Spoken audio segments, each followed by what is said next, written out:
Bonjour les enfants, bonjour tout le monde, j'espère que vous allez bien. Aujourd'hui, je vais raconter une nouvelle histoire. Alors, n'hésitez pas à vous installer confortablement, à prendre un petit doudou et à être très attentif. Alors, aujourd'hui, je vais vous raconter un conte féerique qui nous vient de Bretagne. Mais avant cela, n'hésitez pas à vous abonner à ma page pour ne louper aucune de mes vidéos, à liker et à partager. À tout de suite!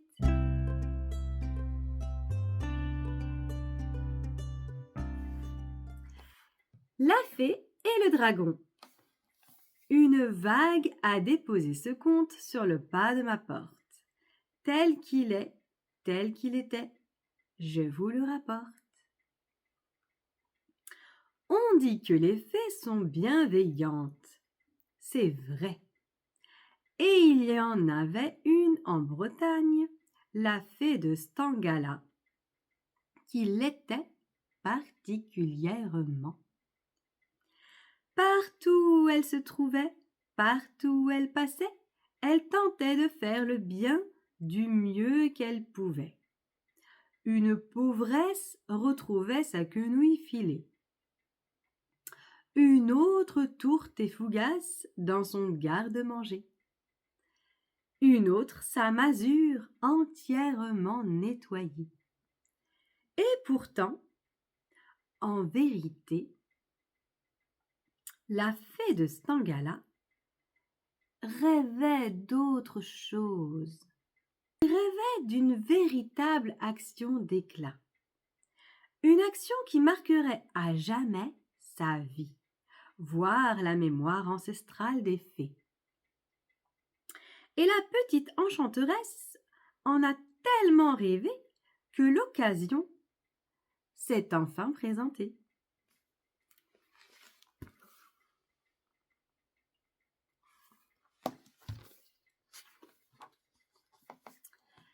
L'un des derniers dragons de Bretagne avait fait savoir qu'il se rendrait bientôt à Quimper pour y choisir une épouse. En ces circonstances, le rituel était toujours le même.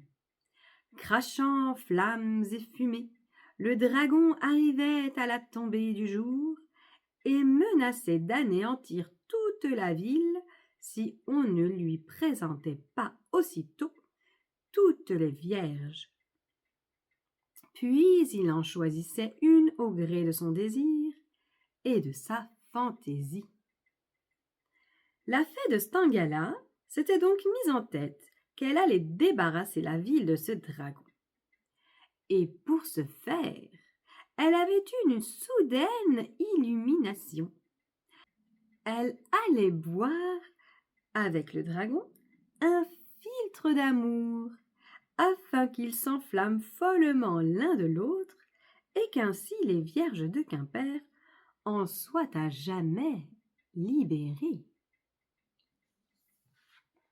D'ailleurs, se disait humblement la jeune ensorceleuse, pour justifier son propre sacrifice, quand lui et moi aurons bu le philtre, la moindre de nos différences disparaîtra à nos yeux. Et nous nous aimerons passionnément malgré tous nos défauts. Elle pensait aussi qu'il lui faudrait agir de telle sorte que le dragon boive bien le philtre avant elle, car il était hors de question qu'elle tombe amoureuse d'un monstre qui, en plus, la dédaignerait. La fée de Stangala s'est donc mise au travail. Dans un coquillage, elle a prélevé de l'eau puisée aux sources douces et glacées qui jaillissent à l'intérieur des mers lointaines. Elle y a mêlé quelques racines de lierre pour y instiller l'attachement le plus tenace, quelques fleurs de genêt pour agrémenter leur passion naissante de désir ardent, un lambeau arc-en-ciel afin que leur long jour en ait l'éclat et les reflets changeants. Puis elle y a ajouté une goutte de son propre sang, de sorte que le mélange est devenu pur élixir de tendresse, d'amour et d'affection. Enfin, au grand jour, la fée de Stangala s'en est allée toute tremblante d'émotion se placer auprès des jeunes vierges de Quimper, sagement alignées comme il se doit sur les remparts du château.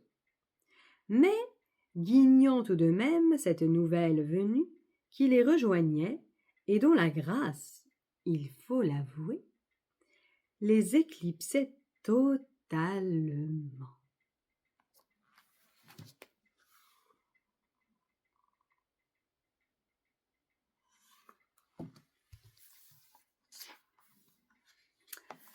Le dragon, lui, venait d'apparaître très haut dans le ciel. Il tournoyait lentement pour jeter un premier regard aux jeunettes. Puis, comme le font à chaque fois les dragons, dont la gorge s'assèche à cette tendre vision, il est allé rapidement se désaltérer au cours d'eau le plus proche. Or, c'est dans ces eaux que le charme amoureux préparé par la fée de Stangala l'attendait. Et à peine le dragon y avait-il posé son mufle fumant que le coquillage enchanté libérait le filtre dans sa première goulée. Aussitôt, le monstre s'est senti pris d'un attachement irrésistible pour une femme particulière qu'il ne voyait pas encore, mais qu'il sentait toute proche. Alors il s'est envolé tout droit dans les airs et a enfin aperçu sur les remparts celle que son cœur avait déjà élue. Elle était là, le front baissé, parmi toutes les autres jeunes filles de Quimper. Le dragon, bouleversé, est descendu tout droit vers elle et, dans un geste d'une timidité inouïe, s'est prosterné afin que la fée puisse poser le pied sur ses ailes étendues. Tous deux se sont alors élevés à travers les nuages, tandis que sur les remparts, les autres vierges béates suivaient de leurs regards émerveillés, et peut-être même un peu envieux, la montée au zénith de l'envol nuptial.